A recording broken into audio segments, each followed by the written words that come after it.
Então, bom dia, pessoal. Primeiramente,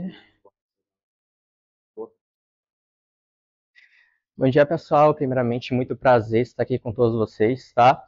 Eu sou o Jean e essa daqui é a nossa primeira aula, como o professor falou. O que a gente vai aprender aqui hoje é Binary Search. No caso, nós vamos aprender algumas variações da busca binária. Antes de mais nada, todos aqui já sabem Binary Search clássico, né? Sabe? Certo? Beleza. Gustavo, deixa eu passar os slides, por favor.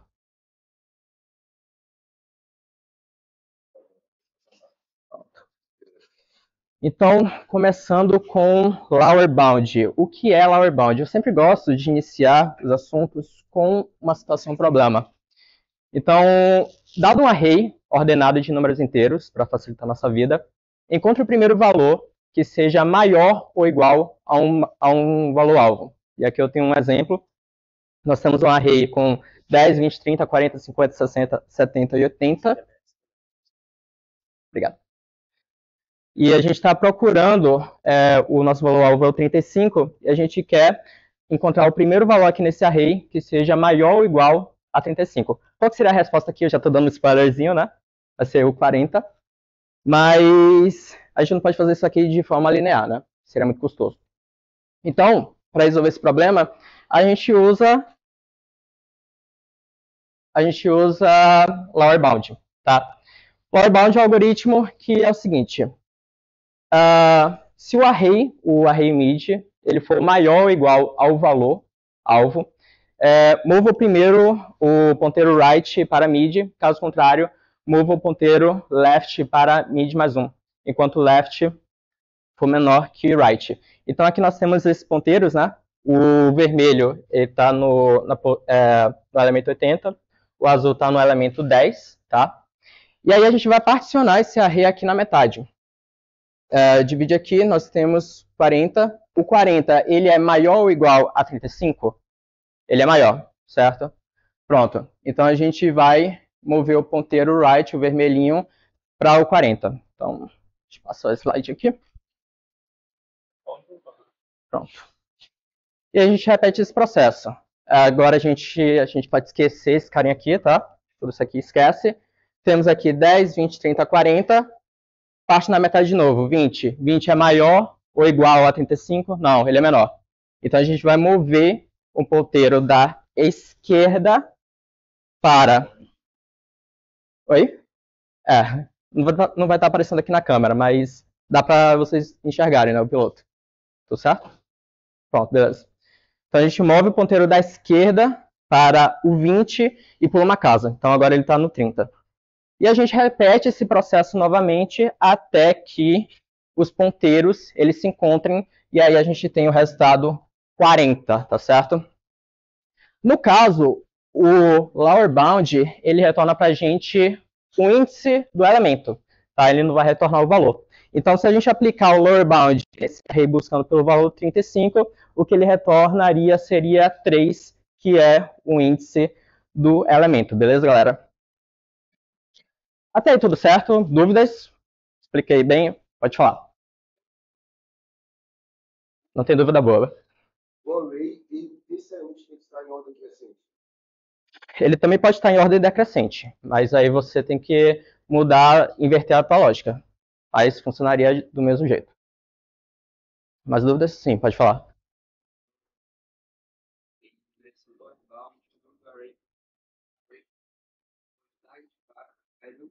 Menos o array. Eu não entendi a sua pergunta. Uhum.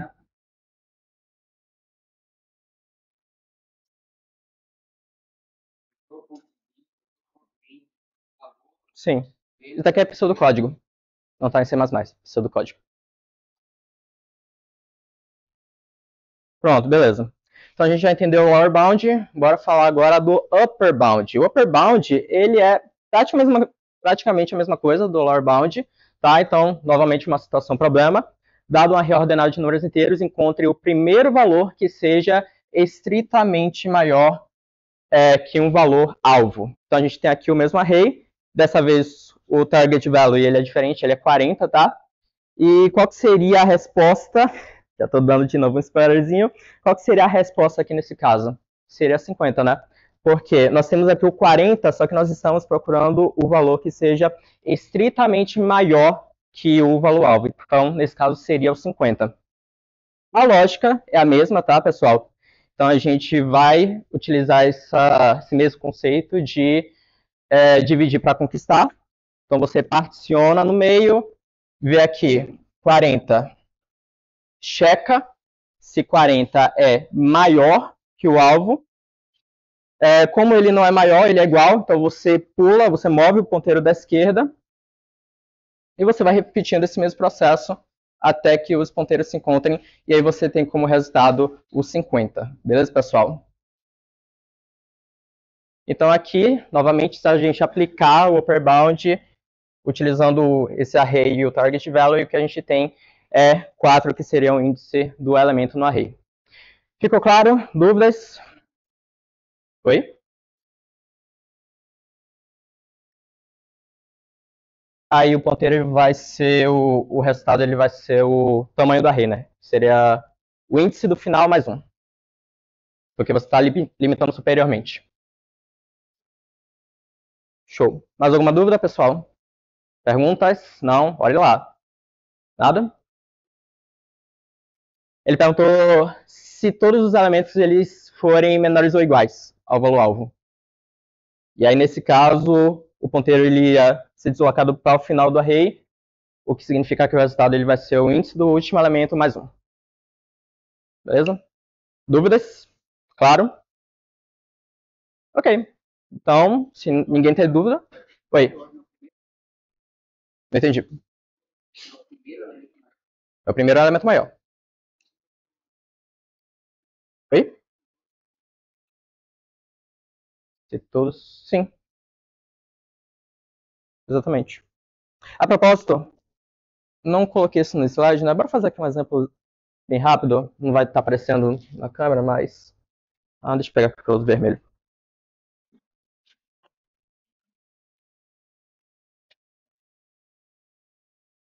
Temos aqui 1, 2, 3, 3, 3, 5.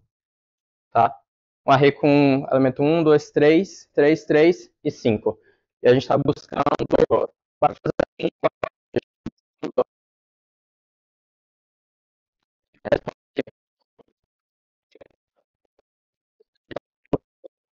qual seria a resposta?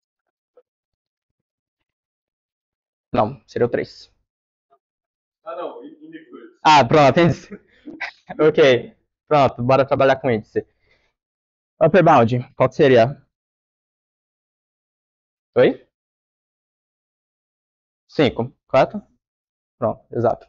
Então, essa diferença, uma diferença bem sutil, né? Mas que na prática acaba fazendo um certo efeito. Isso acaba sendo muito útil nas questões de... nas questões do Code Forces, tá, pessoal? Oi, pode falar.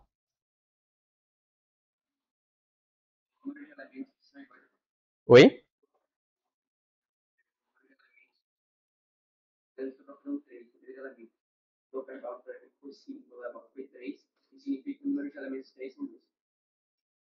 Eu não entendi, pode falar um pouco mais alto? Tá. Se o index 3, no upper bound, o index for 5. 5 menos 3 é 2. 2 é o número de elementos 3 que tem no array. Sim. Beleza. Então, hora de codar. Deixei aqui um QR Code para vocês abrirem uma questão do Code Forces. Não façam ainda, tá? Porque a gente ainda vai implementar. Oi, pode falar. Deixa eu voltar aqui no slide. Diga.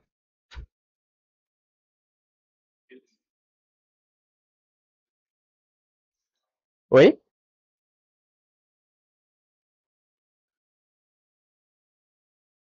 Upper bound. Fala um pouquinho mais alto, por favor. Sim. Pronto. O lower bound, você está procurando o limitante inferior.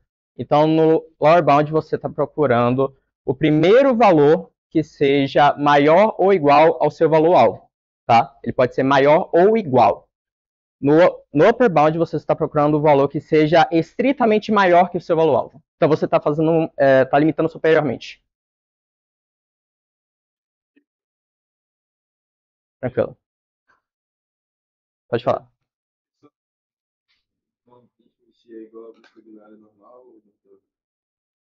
Não é a mesma coisa que a busca binária clássica. Na busca binária, você está sempre fazendo uma pergunta. Já chegou? Já é igual? É igual? É igual? Se for igual, retorna. Se não for igual, continua buscando. Pode falar.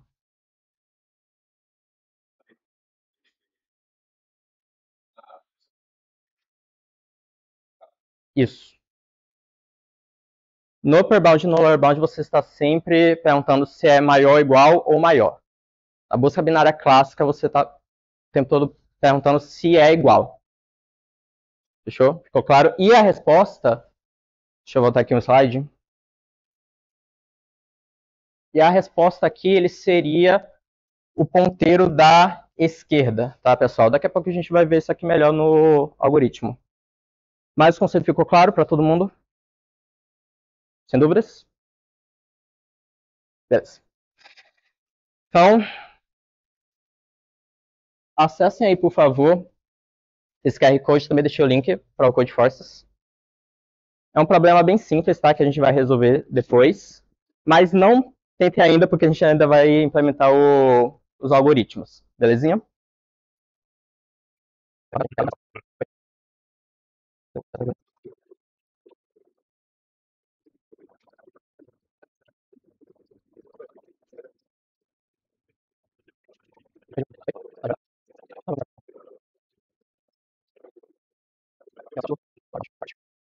Beleza. Tá todo mundo conseguindo ver direito o código? É um pouquinho escuro. Mas show. Pessoal, a gente vai implementar aqui rapidinho o lower bound, mas essas funções aqui elas já estão prontas na biblioteca do C++, tá? Então, na prática, vocês não precisam implementar isso daqui, é só para vocês aprenderem o código, tá?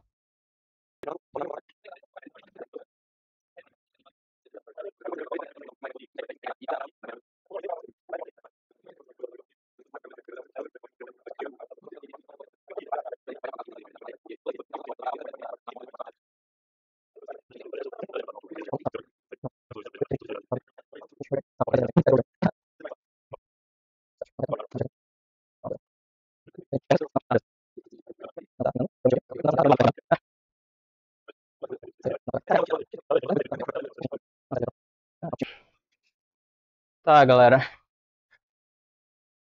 Pessoal, então atenção aqui. Esse daqui é o código.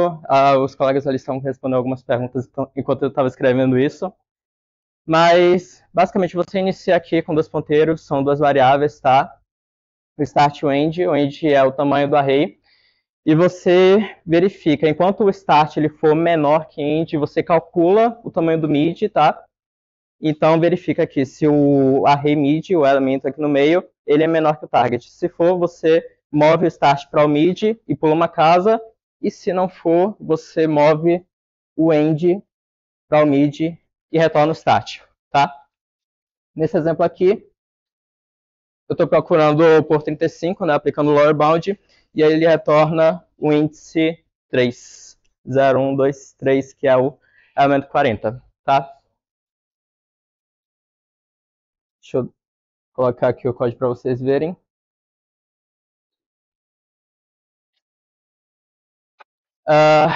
Vou deixar o upper bound para depois, tá? Para dar tempo para vocês fazerem o exercício. Mas até o momento tá claro? Tudo certinho? Show.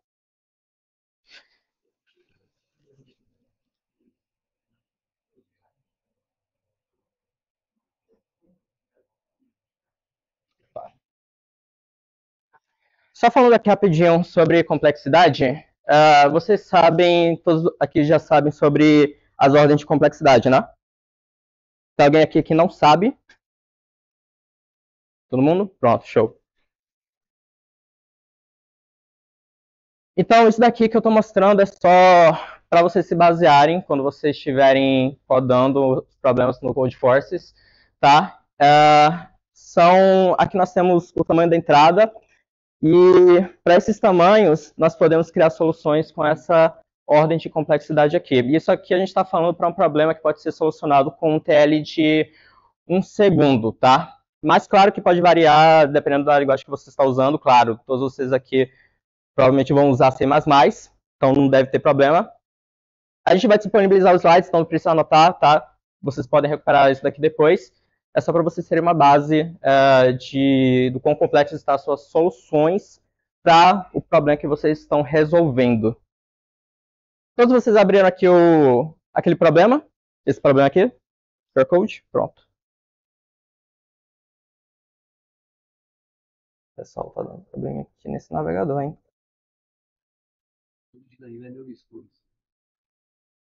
Belezinha. Vou dar 5 minutinhos para vocês pensarem na solução desse problema, tá? É um problema bem simples, que usa um desses algoritmos que eu falei. Tentem resolvê-lo e aí a gente vai fazer esse problema aqui juntos com vocês.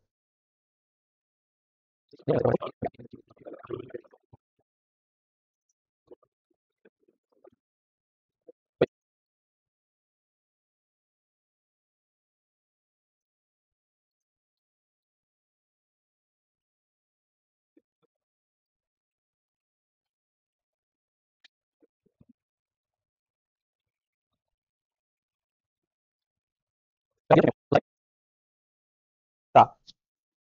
Então, bora ler rapidinho aqui o problema. Basile gosta de passar, de descansar, né, depois de um longo dia de trabalho. Muitas vezes ele se encontra em um bar. Todos os programadores fazem isso e ele ama beber o drink Bicola, que pode ser comprado em N diferentes shops na cidade. É sabido que o preço de uma garrafa no shopping I custa X moedas. Mas ele planeja comprar o seu drink favorito para os Q consecutivos dias e ele sabe que no 10º dia ele terá disponível M moedas. Então, agora para cada dia ele quer saber de quantas maneiras diferentes, em quantos shoppings diferentes ele pode comprar uma garrafa. Ele dá aqui como input quantidade de shops. Isso daqui é um arrezinho, né, que é o preço da garrafa em cada um desses shops. Quantidade de dias e para cada dia quanto que ele pode gastar. Então isso daqui, pessoal, é basicamente você ordenar o vetor de preços. Tem que ordenar. E aí para cada dia você vai fazendo sua aplicação pura de upper bound, tá? E você vai descobrindo aqui de quantas formas, quais são a quantidade de shops que você pode gastar. Então, tipo, você tem aqui 3, 10, 8, 6 e 11. Então, se a gente ordenar, a gente vai ter 3, 6, 8, 10, 11. No primeiro dia, ele pode gastar uma moeda. Então, não tem como ele gastar nada. No dia 10, pessoal, silêncio. No segundo dia, ele pode gastar 10 moedas, tá? Então, ele pode passar por 4 shops. No outro dia, ele pode gastar 3, então ele pode passar só pelo primeiro shopping. E no dia 11, ele pode passar por todos os 5 shops, tá? Então, é só você ordenar o array e utilizar o upper bound. O que o pessoal está falando, você pode utilizar o upper bound da biblioteca padrão, tá? Aí você utilizaria o begin e o end com array e você passa o valor-alvo, que aqui seria o budget. E aqui em cima você utiliza o sort, que você consegue isso importando o algoritmo. Ficou claro o conceito? A ideia? Oi? Sim. Menos V.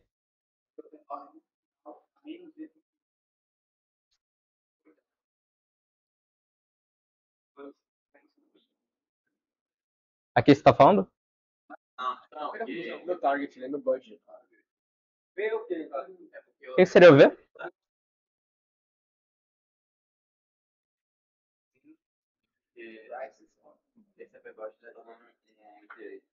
Ah, sim. Tá certo.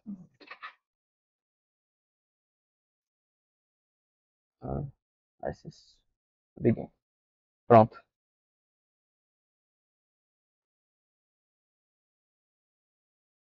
Perguntas?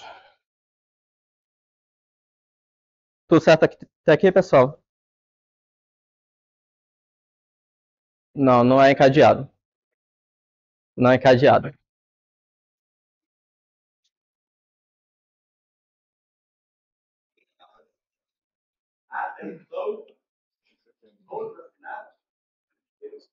Pessoal, Deu o ponto para o Begin.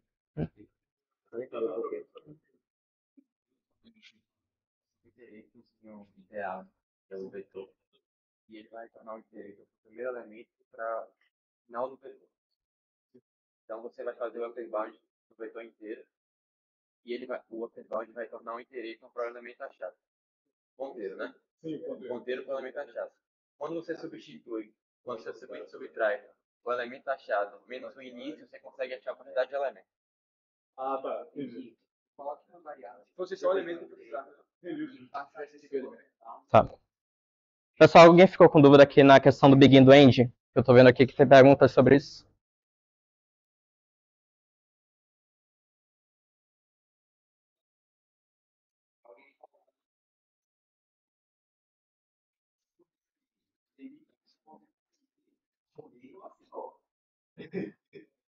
Oi.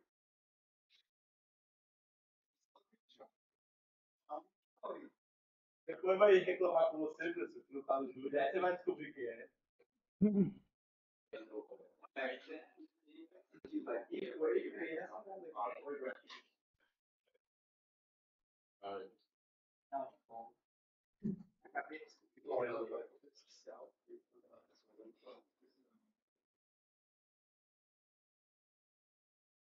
Essa aqui em cima, ó, tá errado.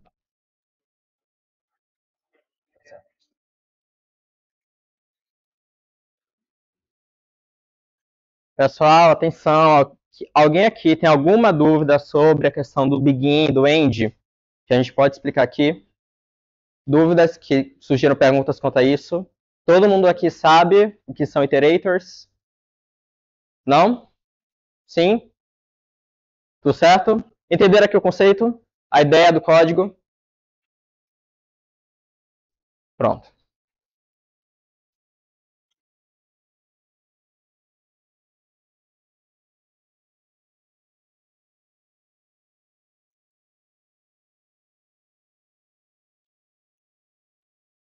Quem não conseguiu ainda fazer esse problema por conta própria, pode fazer isso como uma lição de casa, tá? Um dever de casa. A gente ainda vai ter outras duas listas, outras duas questões para vocês fazerem sobre binary search, mas se vocês ainda não conseguiram, peguem essa ideia, podem em casa, ou mesmo agora, tá? Mas façam, tá? Que é importante. É uma questão simples, é só aplicação pura de upper bound.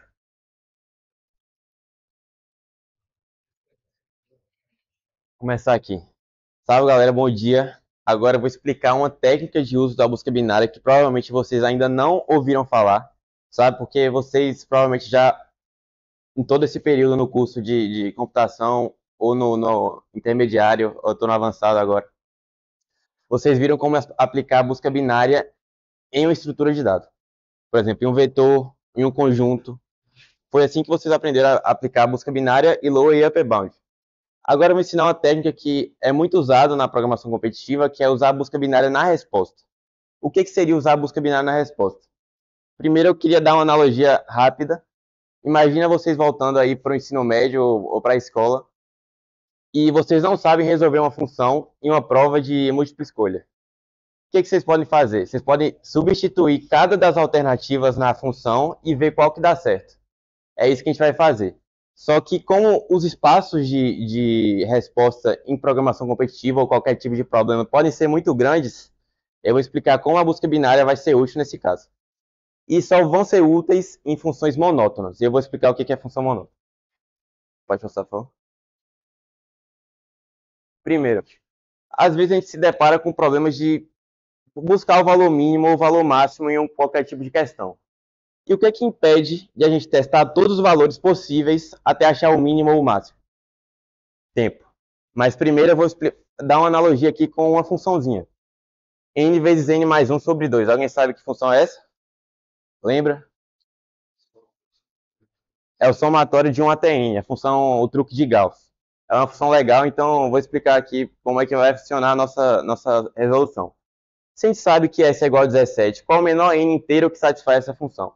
O que eu estou perguntando é o seguinte. A gente sabe que o somatório, por exemplo, de 1 até 4 é 10. O de 1 até 5 é 15. E o de 1 até 6 é 21.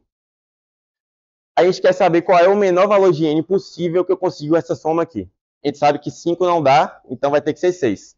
Então o que a gente pode fazer em um algoritmo, né? A gente pode testar todos os valores possíveis de N até encontrar o menor valor que satisfaz a função. E um OBS aqui que sim, a gente poderia resolver por delta e Bhaskara em O de 1, mas a gente não vai por esse caminho, eu quero explicar a busca binária na resposta para vocês, tá? Porque isso aqui, se eu substituísse 17, viraria uma função de segundo grau, né? Então, tudo certo. Vamos testar todos os valores possíveis de 1 até S, porque a gente sabe que N com certeza é menor que S. Então, a resposta, com certeza, o espaço da resposta está entre 1 e S, tá? Então, a gente pode testar F de 1, F de 2, F de 3, F de 4, até F de 17, e a gente vai ver que o menor valor possível que satisfaz é F de 6. E a gente achou que o menor N é 6, então a gente já satisfez a nossa função. Mas qual é o problema dessa abordagem? Alguém sabe?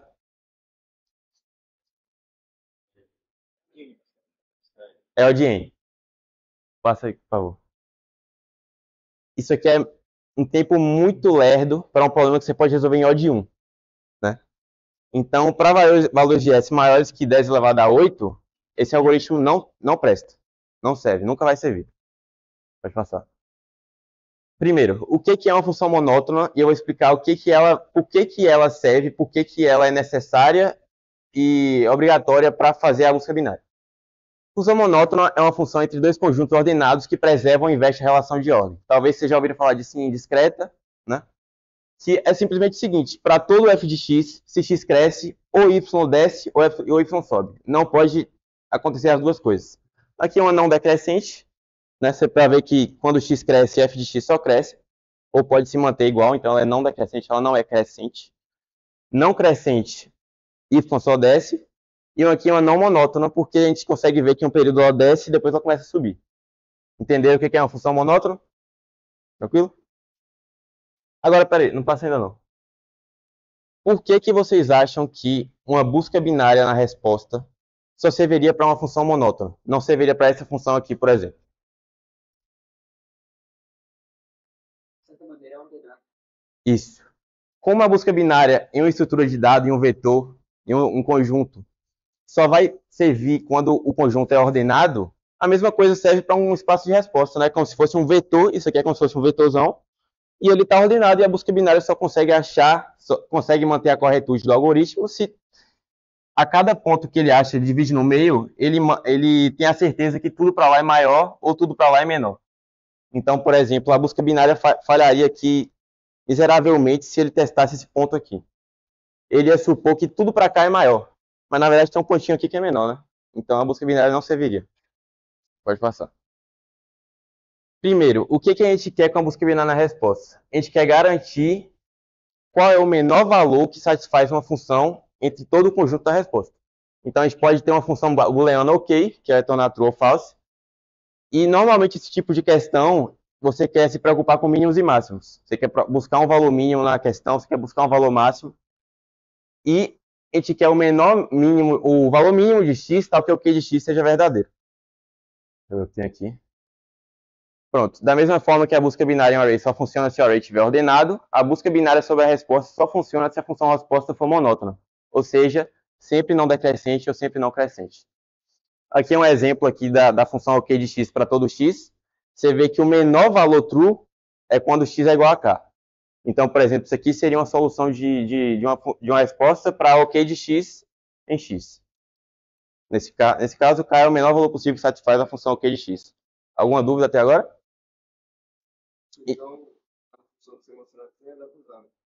Então, parada. Não, porque a função que eu expliquei só funciona para valores naturais. Não vai pegar valores negativos. Passa. Essa aqui é a função.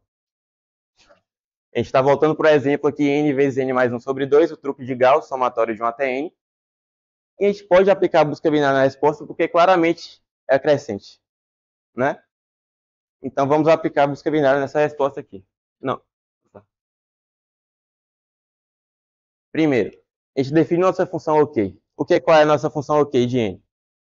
Se f de n é maior ou igual a 17. A gente vai tornar ok se for maior ou igual a 17, falso se não for. E nosso espaço de busca, que a gente definiu posteriormente, vai ser de 0 até S. Pode ser de 1 até S, mas eu defini 0 aqui só por capricho. Então, a gente tem, como vocês viram em busca binária, a gente vai começar com dois ponteiros, o ponteiro da esquerda e o ponteiro da direita, e o ponteiro do meio, sem muita frescura, o ponteiro do meio. O que vocês acham que vai retornar o Q de M aqui no primeiro, para 8? O que vocês acham? Vai dar true. E quando dá true, como é uma função monótona, eu posso supor que tudo isso aqui também é verdade. Não é verdade? Faça A gente sabe agora que a partir de M, tudo é verdade. Então a gente não precisa olhar para esses valores, a gente diminuiu já o nosso array em 2. E na metade, quer dizer. Vou passar mais uma vez. Eu devia ter perguntado antes, mas tá. Quando a gente testa 4, a gente vê que f de 4 é 10. E 10 não satisfaz a função, né? Porque é menor que 17. Então a gente supõe que tudo, por ser uma função monótona, tudo a partir do 4 para até 0 é falso também. Correto? E agora nosso meio vai ser 6. O que você acha que vai acontecer com 6? Vai dar true. Passa aí. E agora sobrou o L no 5, o M está aqui no 6 e o R está aqui. A gente agora vai trazer o R para cá, né? Porque deu true, então a gente traz o R. E agora a gente vai testar o 5. E o que vai dar no 5? Falso? Por que você acha que vai dar falso? Mas se... Vai dar falso mesmo. Vai dar falso. Vai dar falso. Pode passar. E assim a gente acha a nossa resposta, porque o algoritmo de busca binária vai trazer o L até o L ser menor que R. Então o L vai para frente agora. A gente descobriu que com o R, que a gente usou o nosso ponteiro R para achar a nossa resposta, porque ele é o limitante superior, que é R6. Então, ao invés de a gente percorrer nosso espaço de resposta inteiro, que seria uma função linear, agora a gente percorreu com log de n, porque é a complexidade da busca binária, né? Log de S, na verdade, porque a gente definiu S como nosso limitante superior, tá bom? Aqui seria a função o código em C++. A gente instancia L com 0 e R com S, nosso espaço de busca. Enquanto L for menor que R, nossa busca binária, a gente define o valor mid. Alguém tem uma dúvida sobre como o mid é gerado? Todo mundo sabe que para achar o meio, essa é a melhor abordagem? Vocês já viram outra abordagem para achar o algoritmo o ponteiro do meio? Geralmente muita gente piloto.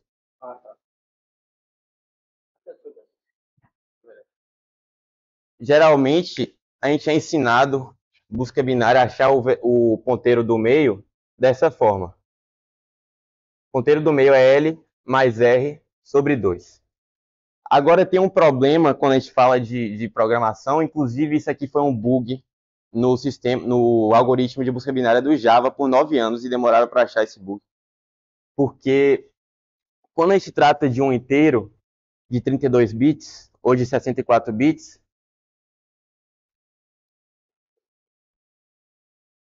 a nossa soma não pode exceder 2 elevado a 31 menos 1, né? Porque é o maior valor que cabe no número de 32 bits. Quando a gente soma dois números, 2 elevado a 31 menos 1, que são como se fossem valores máximos. Isso aqui vai dar um overflow. Não vai caber numa inteira de 32 bits. Então, essa abordagem aqui, não usem, tá bom? Porque quando você soma um número grande com um número grande, tem sempre a possibilidade de dar overflow. Então, essa abordagem aqui nunca vai dar overflow, tá?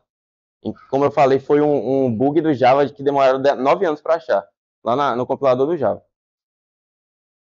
Então, para vocês não esquecerem, que a gente soma o vetor o ponteiro da esquerda, com a diferença deles dois e divide por 2. Você vai achar sempre o meio.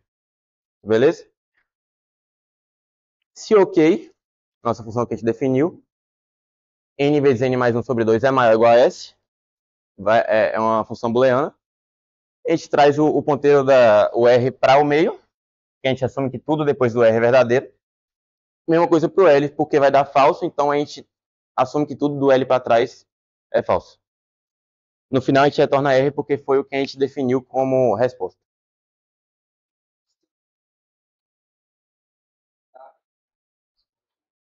Dependendo, não teria problema. Mas aí, Dependendo, sim. Mas você vai ter que ficar muito atento aos tamanhos os limites que a própria problema dá. Porque se você está usando, por exemplo, se o L e o R aqui podem ser valores até 10 elevado a 9, que seria, por exemplo, o limite ali de 2 elevado a 31 é mais ou menos 10 elevado a 9. Se você soma dois valores de 10 elevado a 9 aqui com inteiro e não com long e long, vai dar overflow. Então vocês têm que se precaver.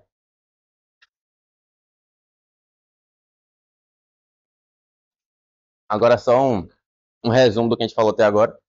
Quando a gente realiza uma busca binária na resposta, começamos com um espaço de busca finito de tamanho n, no nosso último caso foi S, no qual sabemos que a resposta está contida.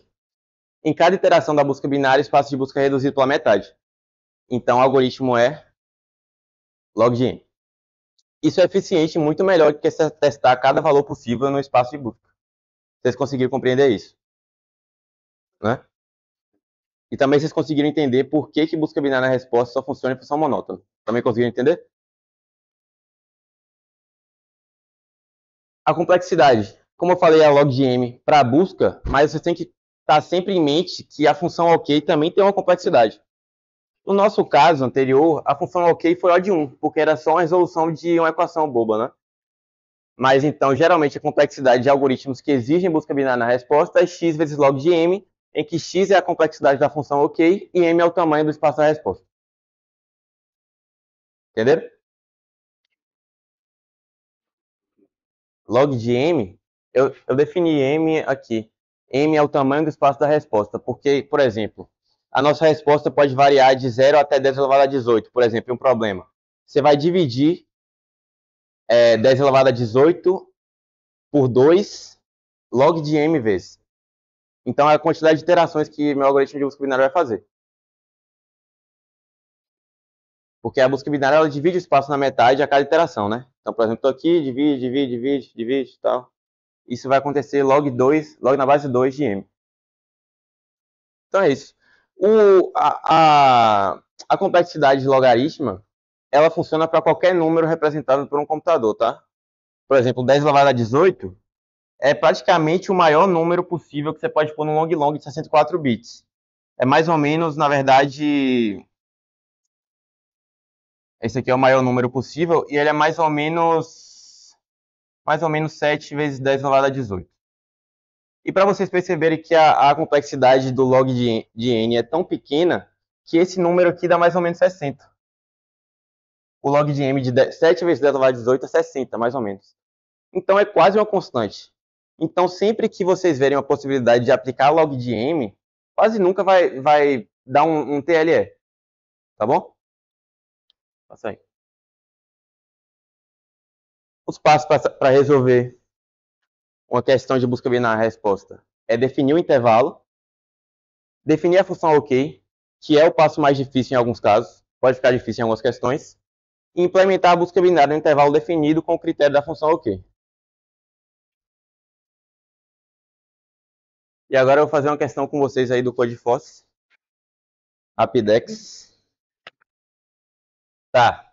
Eu vou ler a questão aqui junto com vocês, rapidinho, e vou dar o tempo para vocês pensarem, tá? Questão é hambúrgueres, o nome. E a história é basicamente o seguinte. Tem uma receita de um hambúrguer almejado, que a gente vai chamar de Le Hambúrguer de Policarpo. E ele vai ser dado para a gente como string de tamanho no máximo 100, em que B representa o pão, o S representa a salsicha e C o queijo. Ele vem mais ou menos dessa forma aqui, vou mostrar para vocês. Ó. É assim que vem os ingredientes necessários para fazer esse hambúrguer. Ele tem uma ordem, mas essa ordem não vai ser útil para a gente resolver a questão. Por exemplo, aqui, da forma que vem, aqui o hambúrguer, a receita do hambúrguer é pão, salsicha, queijo, pão, salsicha. Mas a gente não está interessado na ordem do que os ingredientes são colocados no hambúrguer, mas sim na quantidade deles. Policarpo, ele tem B pedaços de pão, S pedaços de salsicha e C pedaços de queijo na cozinha. Mas ele tem uma loja muito perto. E ele pode comprar esses 3 ingredientes, já que ele tem R rublos. Rublo é a moeda da Rússia. E o preço para cada um desses ingredientes é PB de pão e tal. Cada um tem um preço. O pão tem um preço, na loja o pão tem um preço, o queijo tem um preço e a salsicha tem um preço. E atenção aqui aos limitantes, tá? A quantidade de ingredientes que ele já pode ter está entre 1 e 100. O preço também está entre 1 e 100. Mas esse limitante aqui é importante, tá? A quantidade de dinheiro que ele pode ter está entre 1 e 10 elevado a 12. Então, pensem aí, vou botar aqui a entrada aqui para vocês analisarem a entrada e a saída. E também pensem como é que pode ser aplicado busca binária na resposta a esse problema. Galera, vocês já leram? Vocês já entenderam a entrada e entenderam a resposta? Tá, pera aí. Para quem não entendeu a entrada e a saída ainda, é o seguinte. Primeiro, a gente sabe que a receita é essa. E a gente sabe também que a ordem que os ingredientes estão não importa para a resolução da questão. Vocês entenderam por quê? Porque no final a gente quer saber quantos hambúrgueres a gente pode montar. A gente só precisa dos ingredientes, não precisa da ordem. Tá? Então a gente pode estruturar de uma forma diferente. A gente tem três pães, 2 salsichas e um queijo. Para fazer um hambúrguer. A gente tem 1, 2, 3, tá? Peraí, tem que dividir em 3 estruturas de dados, mais ou menos. A receita, o que a gente tem e o preço. São 3 estruturas de dados diferentes. O que a gente tem é 6, 4 e 1. E o preço é 1, 2 e 3. Teve gente que não entendeu porque a saída é 2. Para a gente fazer 2 hambúrgueres, a gente vai precisar disso aqui multiplicado por 2, né? Então a gente precisa de 6 pães, 4 salsichas e 2 queijos. A gente consegue suprir a necessidade de pães, porque a gente já tem 6 para isso aqui, né? A gente também consegue para a salsicha, mas a gente não consegue para queijo, porque a gente só tem 1 e falta 1 para a quantidade de queijo necessária. Então a gente precisa comprar um queijo.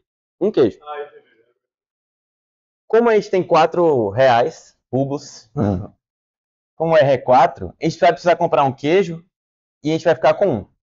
Vai sobrar 1 pra gente, de R. A gente comprou um queijo, porque o preço do queijo é 3, e a gente ficou com 1 real. A gente consegue fazer mais algum hambúrguer? Não, você não consegue comprar mais. Não, porque a gente só tem 1 real, a gente não vai conseguir fazer mais um hambúrguer. Certo? Então, ficou claro porque a resposta é 2 aqui? E vocês conseguiram entender como aplicar a busca binária na resposta desse problema?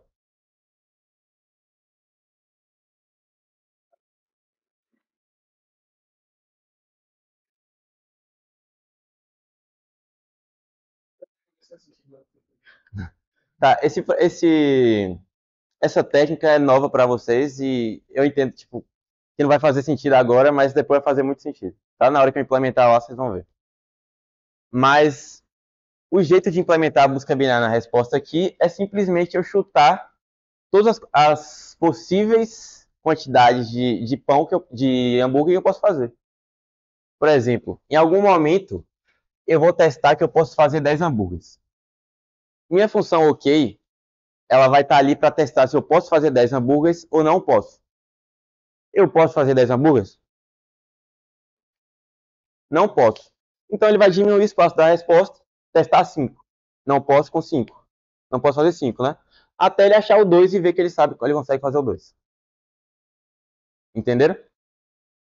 Então a gente vai para implementar aqui ao mesmo tempo, eu vou explicando para vocês como é que vai funcionar, como é que vai ser a implementação da função OK, a delimitação dos bounders, a maior quantidade de hambúrgueres que eu posso fazer é a menor, e a busca binária, né?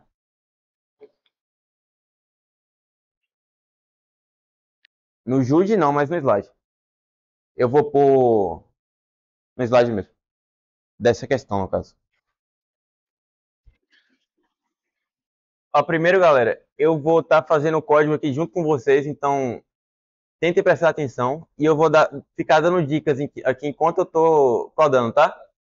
Primeiro, uma coisa importante vocês terem em mente essa linha aqui. Evitem dar importes automáticos, por exemplo, eu vou incluir vetor, vou incluir set, vou incluir map. Não façam isso, colocam só essa linha no início, porque ela inclui todas as estruturas de dados da Standard Library do C++, tá? Então, só essa linha aí, include bits, bytes, tdc++, .h, vai incluir todas as bibliotecas necessárias para você fazer qualquer tipo de questão aí de programação competitiva.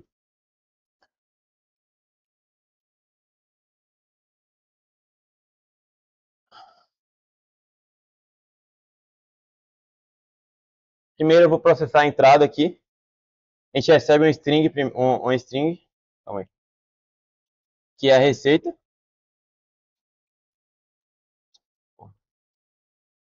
Depois, eu acho que eu tenho que dividir a questão,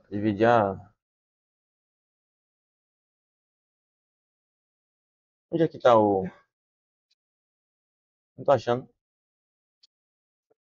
Eu não tô achando a cor de força aqui. FL11.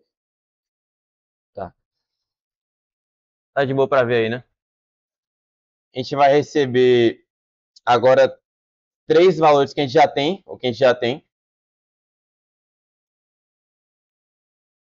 E qual que vocês acham que é a melhor estrutura de dados para guardar esses valores aí? Pode ser qualquer uma, tá? Só que vier na mente de vocês. Vetor, tem alguma outra que vocês acham que servem?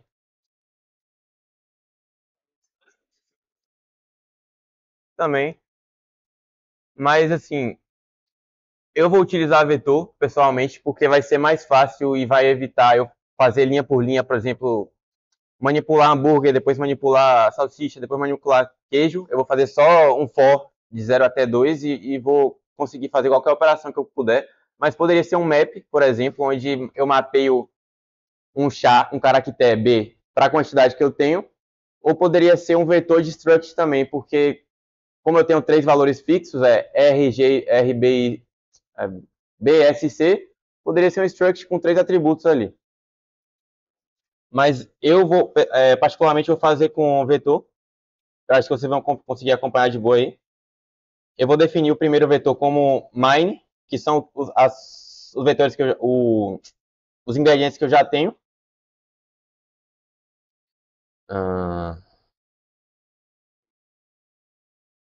Porra.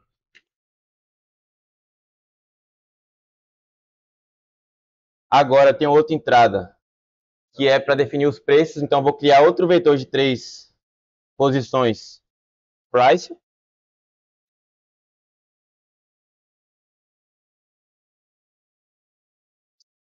E por último eu tenho que dar CI nas rubas, né? Agora atenção, tá?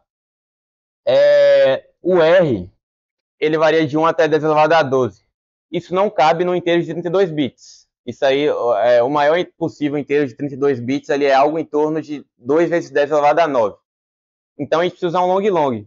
Não sei se vocês já tiveram, já usaram long alguma vez na vida de vocês aí no intermediário e tal. Mas é basicamente um inteiro de 64 bits, tá?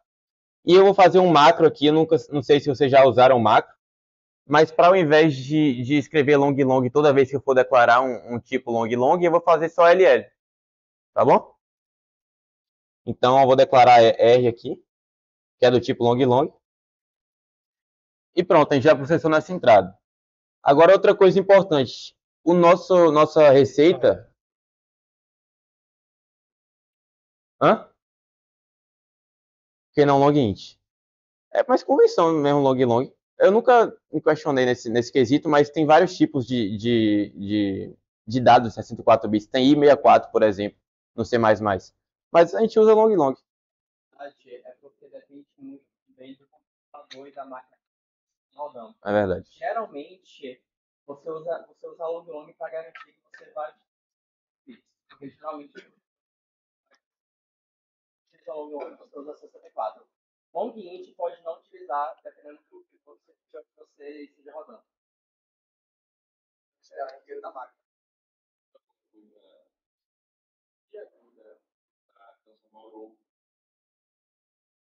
Otimização de tempo. Você vai escrever long long duas vezes, você vai escrever LL só. É muito mais rápido, né? Escrever LL. Digitação. Não, eu esqueci de falar. De digitação, não de tempo de execução de código, tá?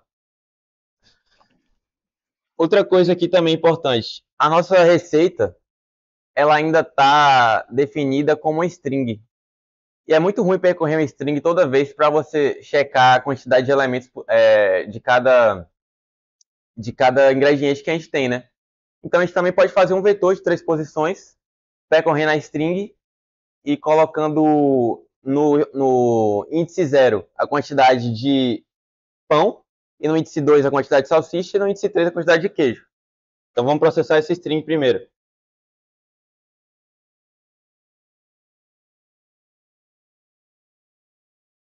Não.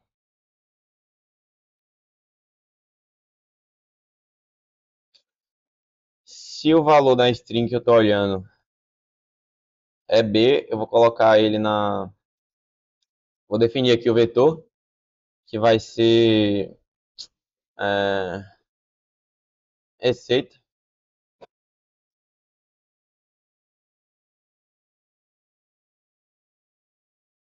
Vou aumentar a quantidade de ingredientes, né?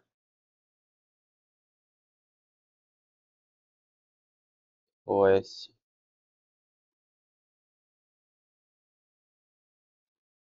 Porra, que fiz mesmo.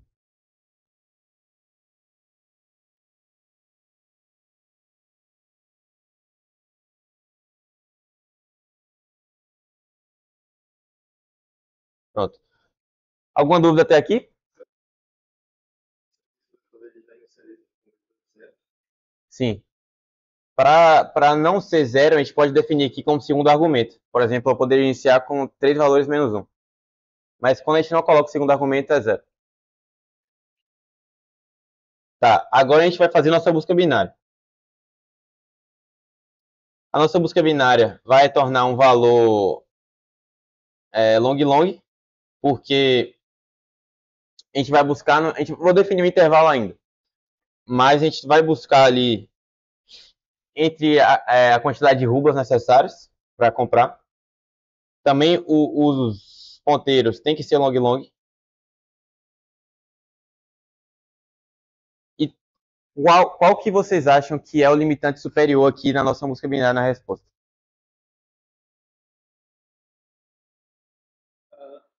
É o 10 a 12 menos 10 a 12 menos 1, por quê?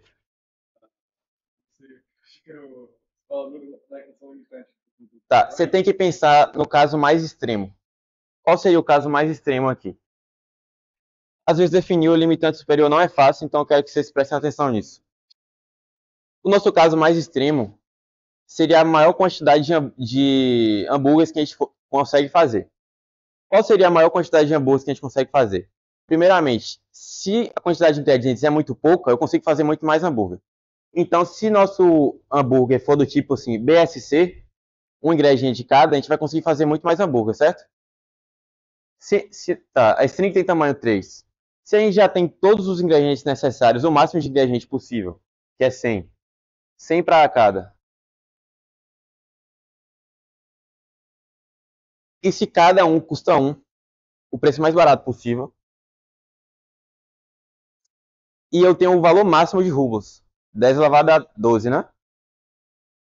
Quantos hambúrgueres eu consigo fazer com essa configuração aqui?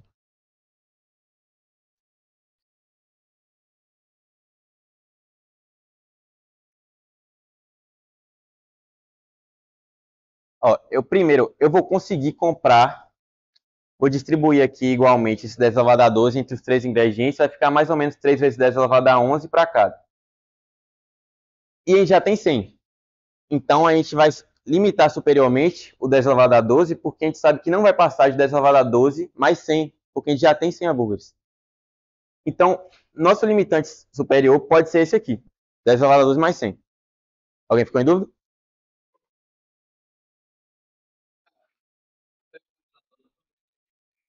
Pode ser, mas não tem problema a gente dar uma folga. Entendeu? Inclusive, se a gente quiser, a gente pode botar qualquer número até 10 elevado a 18.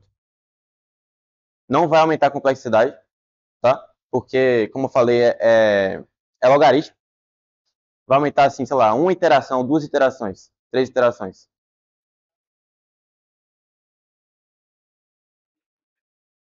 Não. Mas, não faz diferença. Não faz diferença. Mas isso aqui é porque 10 elevado a 12, a soma do nosso hambúrguer nunca vai passar disso. Nunca vai passar disso. Então, o limitante superior bom, 10 elevado a 2 mais 100. Mas, como eu disse, pode ser 10 elevado a 13, 10 elevado a 14. Vocês que vão definir isso aí na questão. Seria mais fácil pegar o 10 elevado a 2 mais barato. Tá, isso aí é uma coisa que muita gente tenta fazer para otimizar a execução do código ali no momento, mas eu vou te explicar porque não é bom. Isso é como se fosse uma heurística. A gente pega uma informação do que a gente já tem da entrada e usa a nosso favor para diminuir o tempo. Mas isso nunca vai diminuir a complexidade, porque o tempo de execução do algoritmo é sempre baseado no maior valor possível da entrada. Se a gente tem 10 elevado a 12 como nosso maior valor possível para a quantidade de moedas, o nosso tempo de execução vai ser julgado com base nele. Então, se, por exemplo, aqui é um algoritmo pequeno, um algoritmo não, um R pequeno, a gente poderia diminuir isso aqui, né? Porque no exemplo da questão, a gente não precisa olhar para 10 elevado a 12, porque nunca vai dar esse valor, porque eu não tenho esse valor. Mas, para generalizar nosso código para qualquer tipo de entrada, é sempre bom a gente manter o range no que a questão pede. Você nunca vai ter problema em relação a qualquer tipo de entrada, entendeu? Pronto. Agora a gente sabe aqui que o nosso limitante superior vai ser algo em torno de 1 é 12 mais 100. Na verdade, eu vou botar 1 é 13, tá? Mas pode ser qualquer um. Eu expliquei um assim, bem no limite ali. Mas até 1 é 15, talvez. Porque talvez passando disso pode dar overflow. Acho que 1 é 13 é um bom limitante superior, tá? Um caso que pode dar overflow é, por exemplo, se o nosso... Tá, vou continuar o código, vou explicar quando rolar.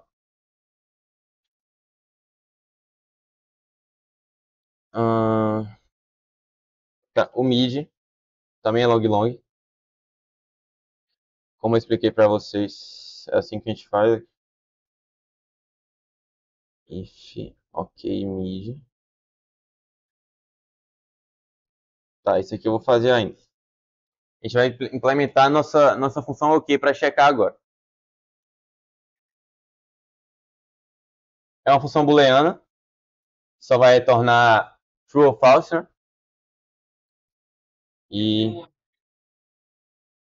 é 1 seguido de 13 zeros.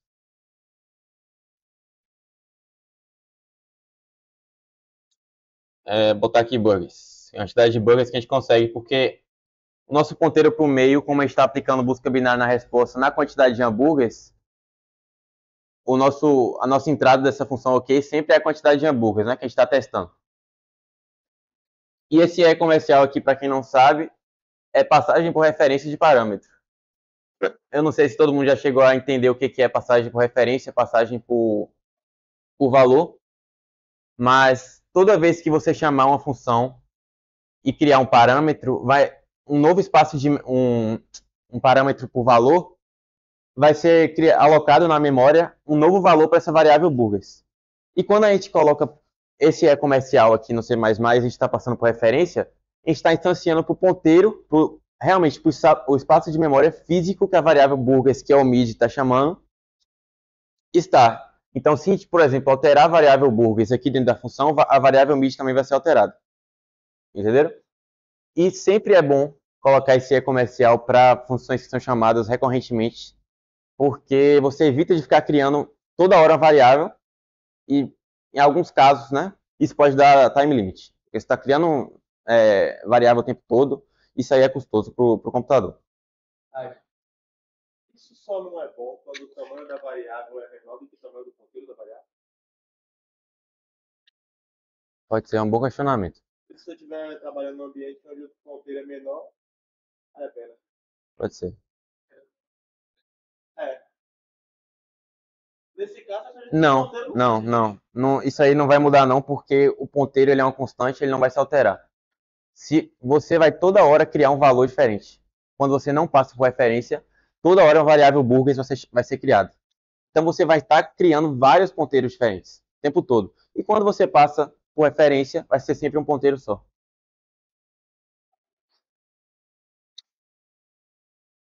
Essa variável não é criada, esse ponteiro não é uma variável assim. O ponteiro, ele é um espaço de memória, né? Físico. Uhum. Ele seria exatamente igual à variável. Muda o tamanho dele. Então, por exemplo, no long ele não vai necessariamente alocar esses 54 bits, é isso? Uhum. Ele não vai alocar necessariamente esses 54 A questão não é o tamanho da variável, nem o tamanho do ponteiro, mas sim a quantidade de ponteiros diferentes que você cria. Toda vez que você passar uma nova variável por parâmetro, que não seja por referência, você vai estar criando uma nova variável. E quando você passa por referência, não. Sempre vai ser uma variável só.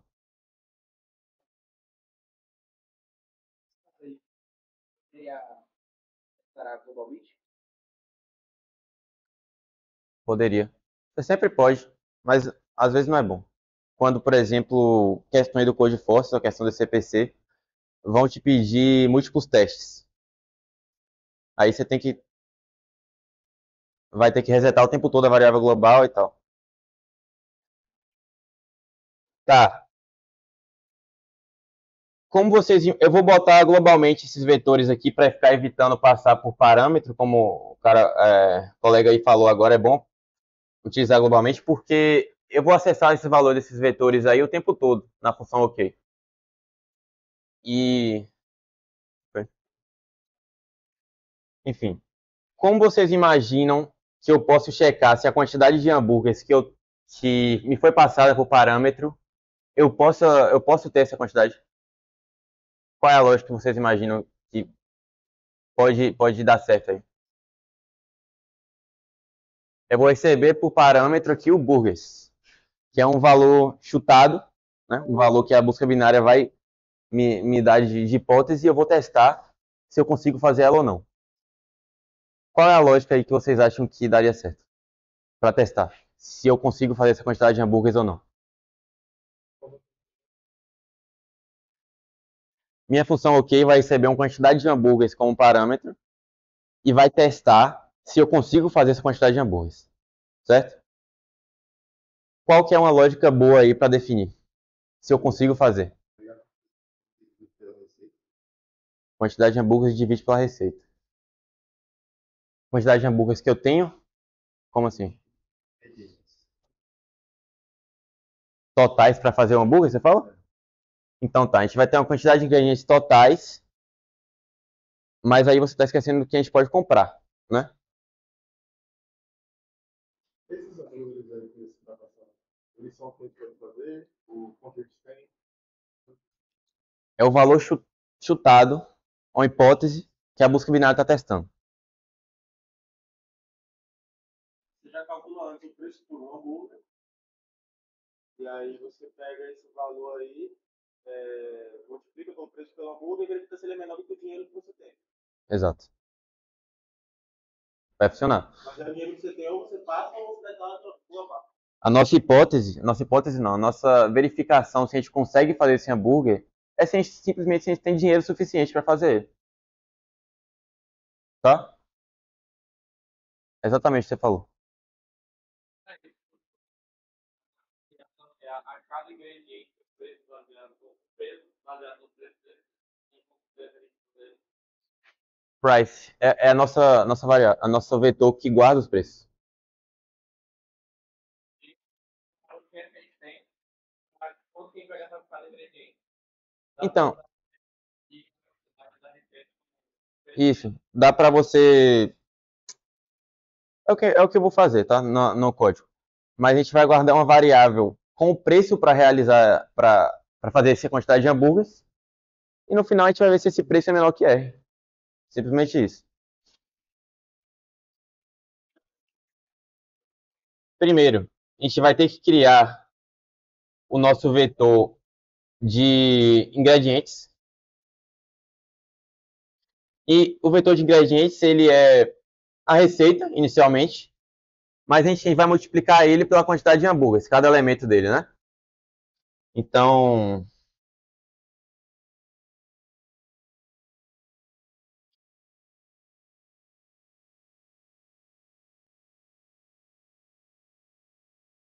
a quantidade de ingredientes necessárias é a quantidade de ingredientes para fazer um hambúrguer vezes a quantidade de hambúrgueres. Beleza? E agora a variável custo. Qual é o custo para eu comprar essa quantidade de ingredientes? O que que, como é que vocês testariam isso? Como é que vocês definiriam essa variável custo? Qual a lógica?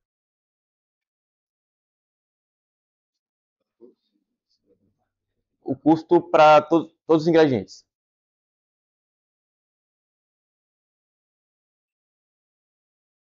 Você recebe para cada ingrediente. Tá, eu tenho o vetor de ingredientes, que na posição 0 ele guarda a quantidade de ingredientes necessários de hambúrguer. Na posição 2 ele gasta a quantidade de salsicha. E terceiro, a quantidade de queijo. Para saber o custo, o que vai me custar comprar, ter esses ingredientes, não comprar, mas ter esses ingredientes, a gente precisa checar o quê? Então, esse, Sim, mas a gente precisa primeiro fazer uma verificação. A gente só vai realmente comprar um ingrediente se a gente não tem suficiente dele, né? Então, se a quantidade que a gente tem, o mine, é maior que a quantidade de ingredientes, mine I é maior que a quantidade de ingredientes I, a gente simplesmente não compra. Nosso dinheiro está suave. Mas se não, a gente vai comprar o que falta. O que falta do que a gente já tem para ter a quantidade de ingredientes necessários. Sacaram? Então, if o que a gente tem é suficiente, não é maior ou igual, quantidade de ingredientes, eu só posso continuar, tá?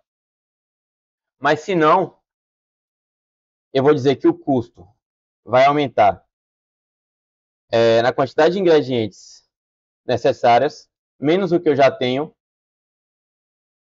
vezes o preço disso. Entenderam? Ficou claro aí, né?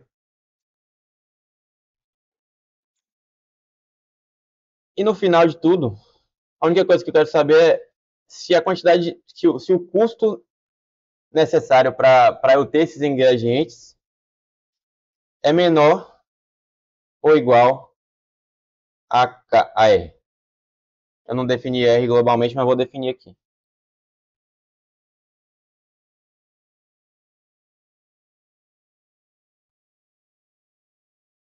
Pronto. A função OK está implementada a partir do custo necessário para ter aqueles ingredientes. Qual é a complexidade da função OK?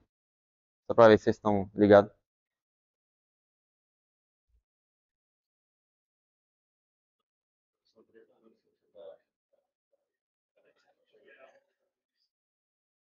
Certo. É o de 1. 3 é uma constante, né? 3 é uma constante. Nunca vai alterar conforme o tamanho da entrada. Então é o de 1.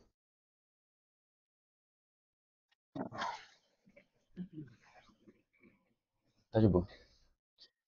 Agora a gente vai fazer nossa função mid. Se der ok, a quantidade de hambúrgueres que minha busca binária chutou, supôs, o que a gente vai fazer com os ponteiros?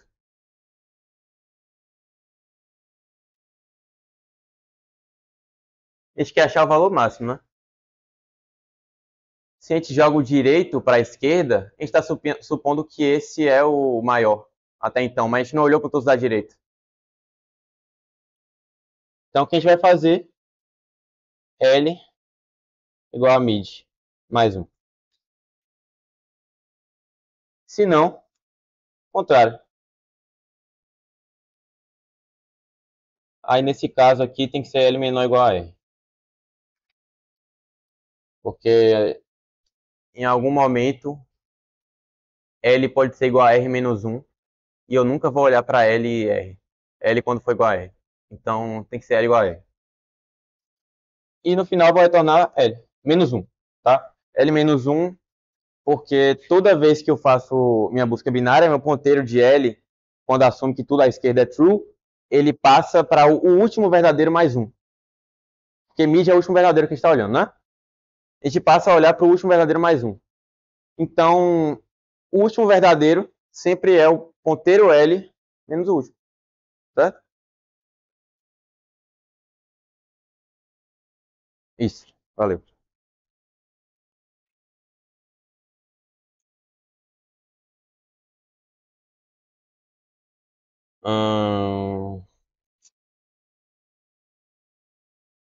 Parece certo. Vamos fazer aqui agora.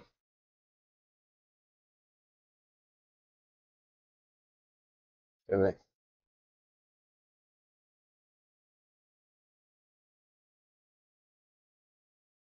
Beleza. Vamos testar aqui.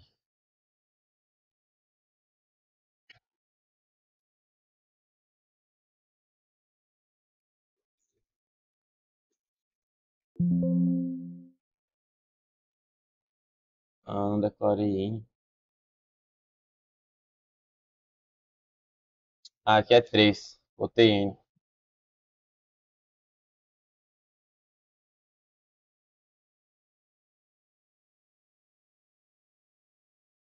Quem perguntou?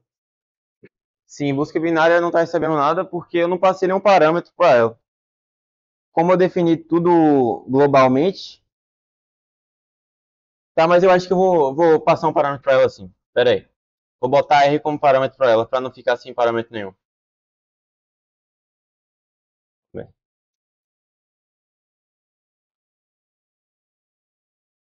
eu vou passar Hubbles.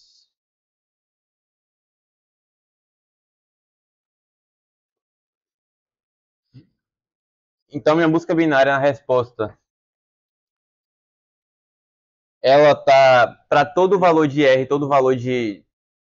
Não, para meu valor fixo de moedas, ele está checando quantos hambúrgueres eu posso fazer a partir de definir um limitante inferior, um superior e dividindo o espaço em 2 a todo momento.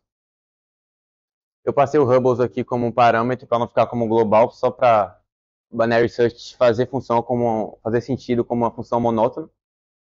Mas eu esqueci de perguntar isso. Mas vocês conseguiram entender por que essa função é monótona? Essa função arbitrária aqui que a gente definiu?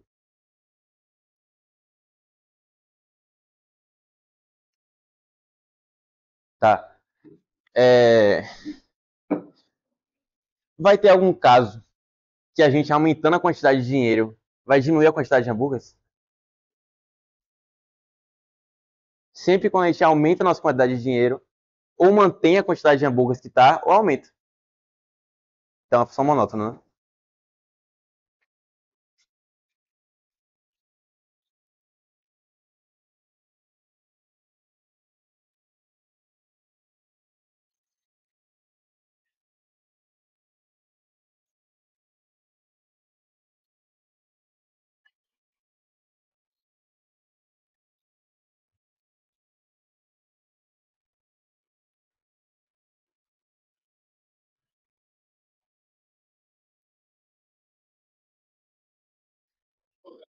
ali para um beijo. No caso do burger é o quê? Burgers é a quantidade que minha busca binária supôs de hambúrgueres para eu testar se eu posso fazer ela ou não. Hã? No, no OK aqui da busca binária, no critério de checagem. Tá vendo? É o mid. Vou testar aqui se tá funcionando. Senão a gente dá um debug aqui rapidinho. Deu merda.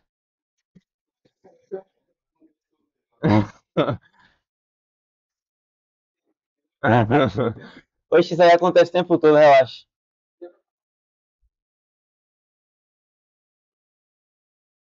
Deixa eu ver onde pode estar acontecendo isso aqui. Não parece overflow, não. Botei. Calma aí que eu vou dar um debug rapidinho aqui.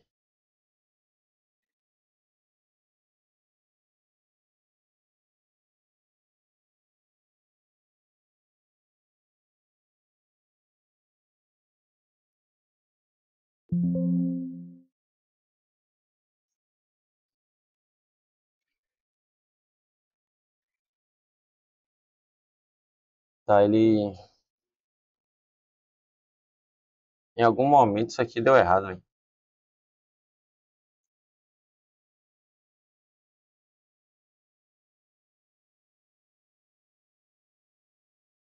Isso aqui.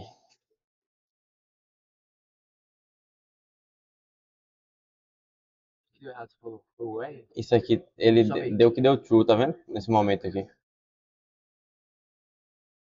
Deixa eu ver se eu declarei algum inteiro sem querer. Ah, tá. Eu defini o vetor de inteiro. É um vetor de long long.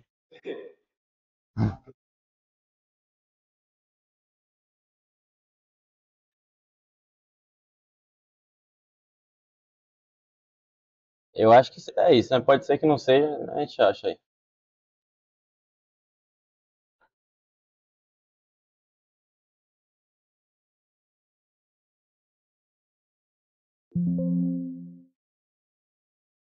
Pronto.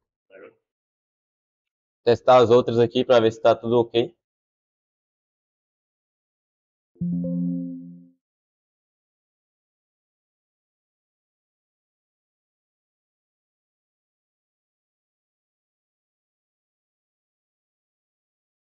Aparentemente está certo. Se vocês tiverem alguma dúvida agora, pode falar aí no código. Vou submeter também, né, para ver.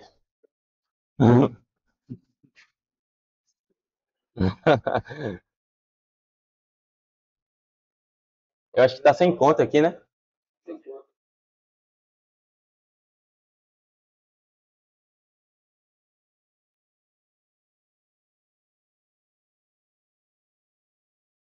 Mas enfim, eu queria saber se fez sentido para vocês essa técnica de busca binária na resposta. Fez sentido? Vocês entenderam como é que aplica? Entendeu? Sempre tem várias formas. Mas, por exemplo, essa aqui era a melhor forma. Porque... Ah, tá. Esqueci de perguntar a vocês. Qual foi a complexidade desse código? Log de N?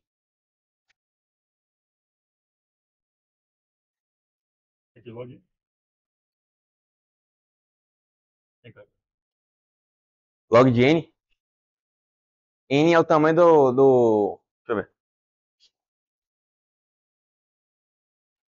Não é esse problema, não.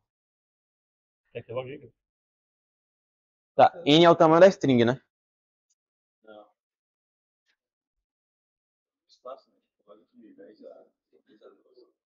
Log de R.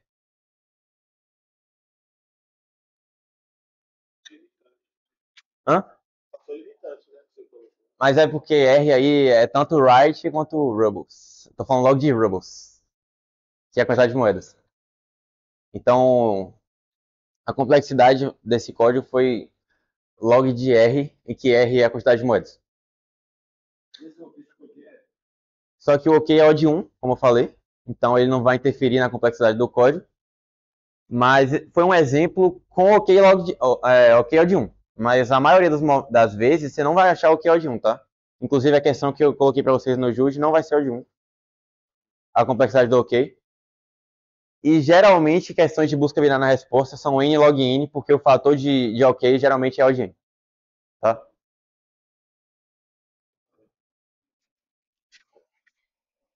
Você logou? Eu não dá tanto esse cache log?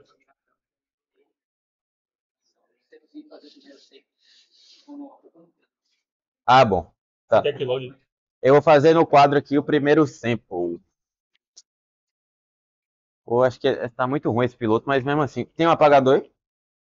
Aí. Esse aqui é o primeiro sample. Ah, mas não vou tirar esse. Nosso espaço, ele começa de 0 até 1 é 13. Isso aqui dá mais ou menos, sei lá, um quadrilhão, sei lá. E a gente vai diminuindo nosso espaço de resposta com a busca binária. Porque quando a gente testar, por exemplo, aqui metade de 1 é 13, que é 5 é 12. Quando a gente testar 5 é 12, que é a metade, e a gente vê que a gente não consegue fazer 5 é 12 hambúrgueres, a gente vai supor que tudo para cá é falso. Certo? Para chegar logo na resposta, eu vou botar para quando R chegar em 4. Quando R chega em 4, quando mid chega em 4, tá? Eu vou testar se eu consigo fazer 4 hambúrgueres. Então, eu vou multiplicar isso aqui por 4, multiplicar isso aqui por 4, multiplicar isso aqui por 4. Deixa eu botar na função OK ali. Como é? Na string e botei na função, no vetor recept. Certo? Aí eu vou multiplicar a quantidade de ingredientes.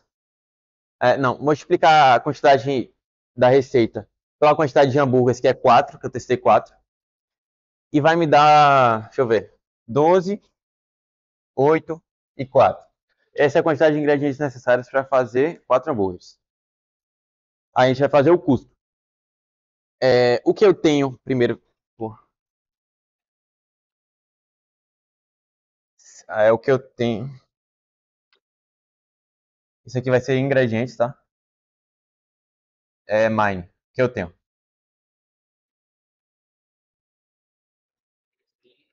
Primeiro a gente checa. O que eu tenho é suficiente para fazer 12? Não. Então o custo vai ser 6, 12 menos 6, 6, vezes o preço. Quanto é o preço do primeiro?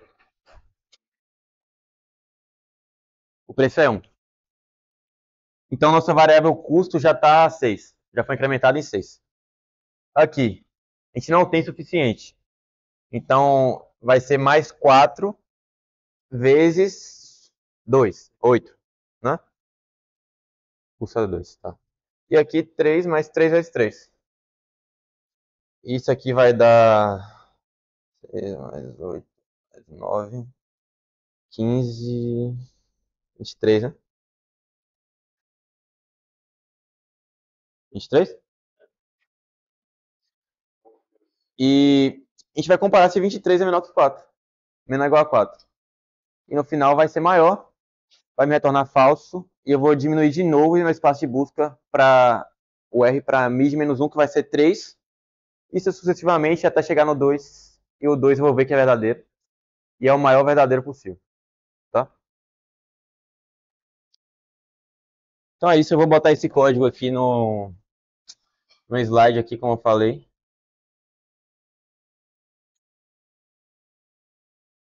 Que log aí pra você pegar? É que log aí pra você pegar? Eu acho que tá certo.